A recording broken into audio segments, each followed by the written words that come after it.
네, 좋은 아침입니다. 오늘은 시편 123편 말씀을 함께 나눌게요. 1절 말씀이 제가 있습니다. 하늘에 계시는 주여, 내가 눈을 들어 주께 향하나이다.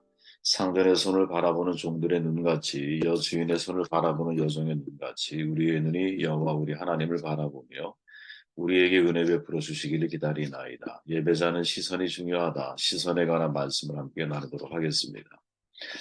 시편 123편 찬송시로 분류되고 우리가 전에 얘기했지만 성전으로 올라가는 성전 순례시 네 번째 시편입니다. 시인은 주님을 향해 하늘에 계시는 주여라고 부르죠.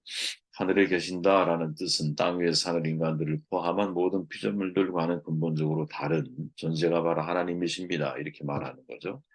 세상에 속하지 않았기에 세상의 문제를 초월해 계시고 위에서 내려다보심으로 모든 것을 다 알고 계시는 분이시며 또 세상 속에서 문제의 연속 선상에 선 우리를 도울 수 있는 유일한 존재임을 함축하고 있는 표현으로 이해할 수 있습니다. 직접적인 도움을 요청하는 것이 아닌 자신의 눈을 들어주게 향한다라는 시인의 고백은 신앙적인 결단을 표현하고 있는 거죠. 시선의 고정이에요. 시선의 고정. 저는 신앙이라고 하는 것은 여러분 시선을 고정하는 과정이라고 생각을 하거든요. 내가 무엇을 보고 걸어가는가에 따라서 시선은 나의 삶의 방향을 가리키잖아, 그죠? 무엇을 보고 따라가는가에 따라서 내 인생이 달라지는 거예요. 요가에 가면, 요가 배우는 데 가면 여러분 거울이 없다 그러죠. 이유가 뭐냐? 분산된 시선이 집중력을 흐트러뜨리기 때문이라 그래요. 내가 무엇을 보고 어디를 보는가에 따라 집중력이 생기기도 하고 또 집중력이 사라지기도 하는 거죠. 우리가 잘 아는 골리앗을 바라보는 이스라엘 군인들의 시선과 다윗의 시선은 완전히 다르잖아요. 다윗은 이렇게 말하죠. 다윗이 골리앗 사람들에게 이르되 너는 칼과 창과 단창으로 내게 나아오거니와 나는 만군의 여호와의 이름 곧 내가 모욕하는 이스라엘 군대의 하나님의 이름으로 내게 나아간다. 오늘 여호와께서 너를 내 손에 넘기시리니. 시선이 다르다라는 거예요. 소년 다윗의 눈은 골리앗을 보는 게 아니죠. 골리앗 뒤에 계시는 하나님을 보고 계시는 거죠. 그 시선이 승리를 결정을 하잖아요. 그죠?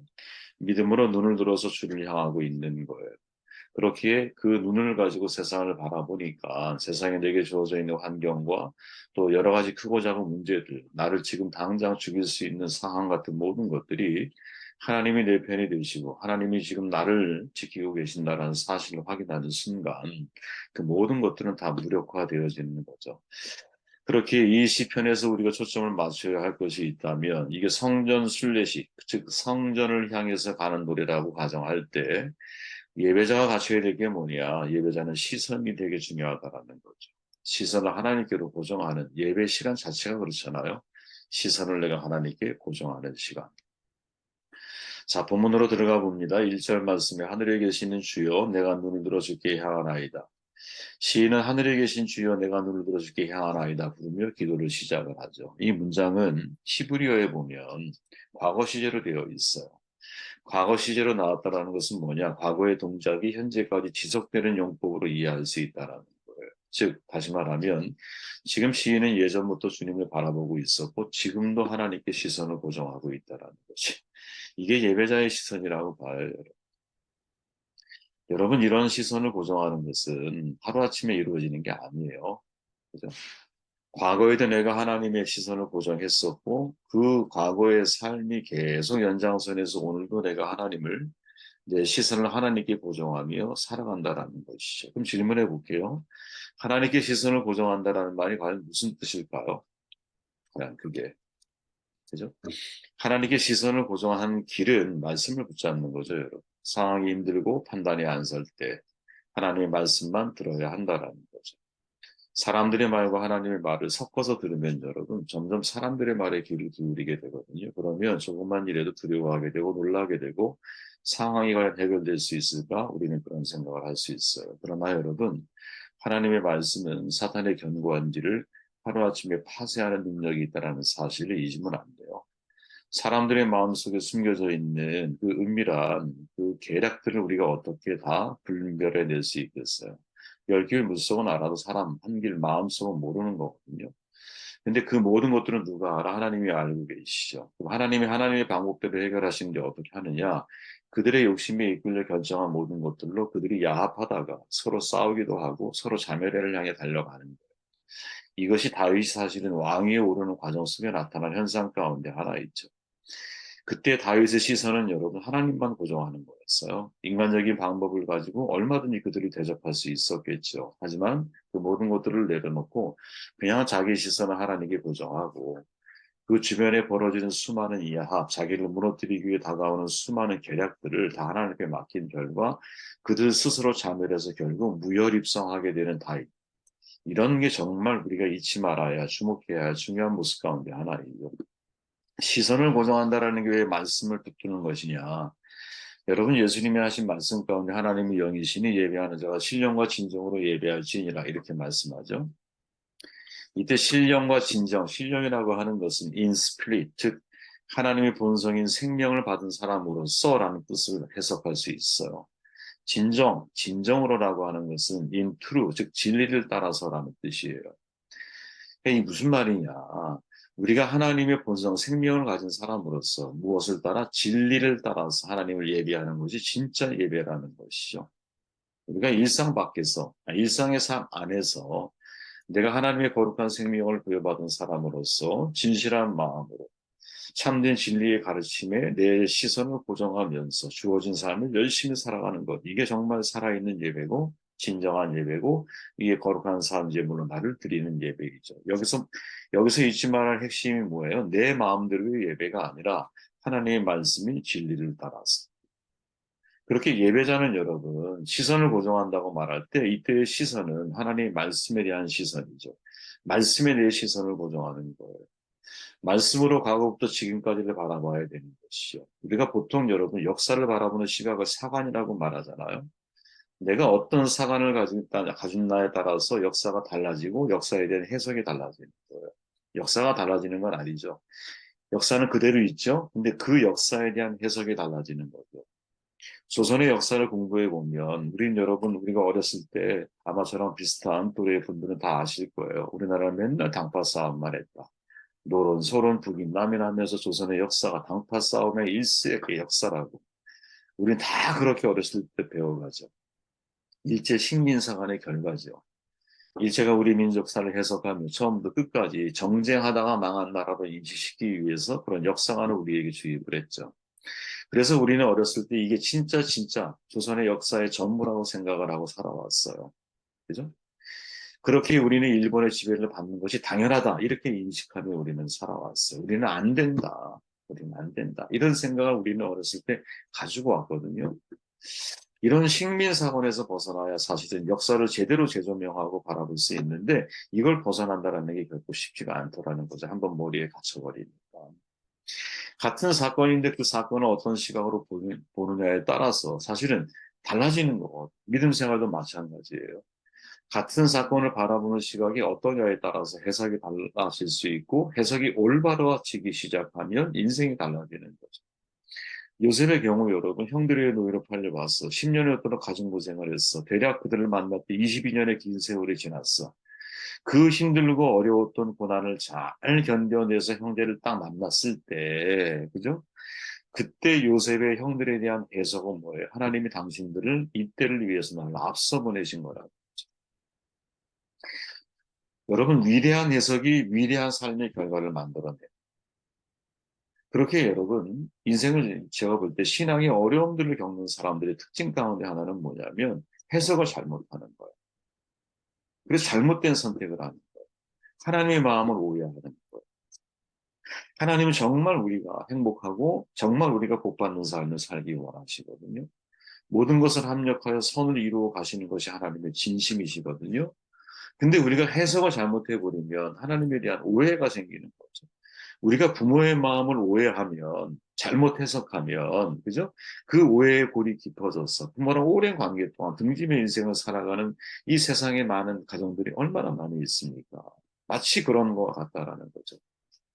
서로 부부가 여러분 서로의 마음을 오해하면, 해석을 잘못하면, 그러면 여러분 그 오해의 골이 깊어져서 서로 등진 인생을 살아가잖아요. 서로의 얼굴을 보려면 지구를 한 바퀴 돌아서 와야 되는 거. 등지고 있을 때. 마치 그런 거예요, 하나님 앞에. 그래서 우리가 하나님께 내 시선을 고정한다라고 하는 것은 하나님의 말씀으로 내 인생을 조명하는 거거든요, 말씀. 어제도 선교사님 얘기를 했지만 지금 본인이 20년 동안 선교를 하고 났는데, 그죠? 단 2명, 10년 동안 10년을 키웠어. 근데 그 둘 다 10년 만에 떠났어. 얼마나 자괴감이 들고 하나님이 얼마나 사실은 하나님에 대한 서운한 마음이 있을까요? 근데 이때 이 상황에서 내가 이 상황을 어떻게 해석하는가에 따라서 나는 좌절해서 그 길을 포기하는 사람이 될 수도 있고, 나는 다시 뭐랄까요? 힘을 내어서 제 길에 성공하는 사람이 될 수도 있겠죠. 어떻게 이 삶을 내가 해석할 것이냐. 이 해석을 할 때 중요한 대전제는 뭐냐면 하나님은 나를 포기하지 않는다. 하나님은 나를 가장 선한 길로 인도하신다. 지금의 모든 것은 인생 세옹지만한 말처럼 전화위복의 계기가 될 거다. 하나님은 내가 하나님을 붙드는 한 하나님은 절대로 나를 포기하시는 분이 아니시다라는 믿음을 가지고 내 인생을 조명을 해야 되는 것이, 진짜 이런 긍정적인 생각을 가지고 조명을 해야 되는 것이. 미국의 권위 있는 철학자이자 심리학자이자 윌리엄 제임스 박사라는 사람이 있어요. 이분이 한 말이에요. 원래 이게 생각이 바뀌면 행동이 바뀌고, 행동이 바뀌면 습관이 바뀌고, 습관이 바뀌면 인격이 바뀌고, 인격이 바뀌면 인생이 바뀐다. 생각이 바뀌는 출발점이 어디일까? 제가 던지려고 하는 질문이에요. 시선의 변화이죠. 시선이 달라져야 생각이 바뀌는 거예요. 여러분, 심리학에서 말하는 인간의 행동을 결정하는 중요한 요소가 뭔지 아세요? 인간의 행동을 좌우하는 것은 감정이야. 근데 이때 감정을 결정짓는 것은 생각이라고 말을 해요. 그렇다면 감정이 먼저예요, 생각이 먼저예요? 심리학자들은 생각이 먼저라고 말을 해. 살아있음을 어떻게 생각하는가에 따라 감정이 부정적이 혹은 긍정적이 될 수도 있다는 거예요. 그렇게 감정보다 사실은 생각이 앞서 있다고 보는 거지. 그러면 생각을 좌우하는 것이 뭐냐? 그리스도인은 여러분, 그 앞에 믿음이라는 걸 두는 거예요. 이게 세상의 심리학과 성경이 말하는 심리학의 차이예요. 이거 하나로 결정이 되어지는 거예요. 이런 표현이 있잖아. I have to study. 그죠? have to, 나는 공부를 해야만 한다. 이때 have to는 여러분 어쩔 수 없이 해야 한다는 의미를 다 담고 있거든. have to, 나는 해야만 하는 거야. 근데 이 have to를 여러분 get to로 바꾸면 어떻게 내용이 달라지냐면, 아, 나는 공부할 수 있는 기회가 주어져서 너무나 좋다라는 뜻으로 바뀌거든요. 그죠? 내가 일할 수 있어서 너무나 좋다. 걸을 수 있어서 너무나 좋다. 이렇게 생각해야 한다. 생각이거든요. 이 믿음의 생각이거든요. 그래서 이것을 공식으로 만들어 보면 여러분 이런 공식이 나오는 거예요. 이런 공식. 네? 행동, 감정에 의해서, 감정, 생각에 의해서, 생각 그 앞에 있는 게 뭐냐? 믿음이에요. 내가 믿음을 가지고 세상을 바라보느냐. 이게 가장 이제 결정적인 여기에 대한 예시가 저기겠죠. 정탐꾼들 12명에. 내가 똑같은 환경을 바라보는데 믿음으로 그 환경을 바라보니까 어떻게 돼? 행동이 바뀌는 거예요, 마지막에. 그런데 똑같은 환경을 바라보면서 믿음이 아닌 불신으로 바라보니까 거기에 맞는 행동을 나는 동반하게 되어 있다라는 거죠. 그래서 여러분, 우리가 진짜 현실을 이겨나가는 이유는 나의 인간적인 생각에서 달라지는 게 저는 아니라고 봐요. 나의 생각 전에 믿음에서 달라지는 거지. 할 수 있다고 생각하면 뛰어넘는 거야. 근데 이미 할 수 없다고 생각하면 이미 시작도 하기 전에 그 사람은 실패하는 거야. 네. 이미 할 수 없다고 생각하는 마음 자체가 내가 그 일을 불가능하게 만들어줄 테니까. 그래서 여러분 이 네 가지 이 공식 단어가 있잖아요. 아, 행동보다 감정이 크고, 감정보다 생각이 크고, 그리스도인은 생각보다 믿음이 더 크다. 이것이 항상 우리의 마음속에 이렇게 하나의 원리 원칙처럼 자리 잡혀야 돼요. 예배자는 어떻게 시선을 고정하는 거예요. 시선은 어떻게 말씀에 나의 시선을 고정하는 거예요. 내가 말씀의 시선을 고정하게 되면 믿음으로 세상을 바라보게 되어 있어요. 그 믿음이 나의 행동을 바꿔나가는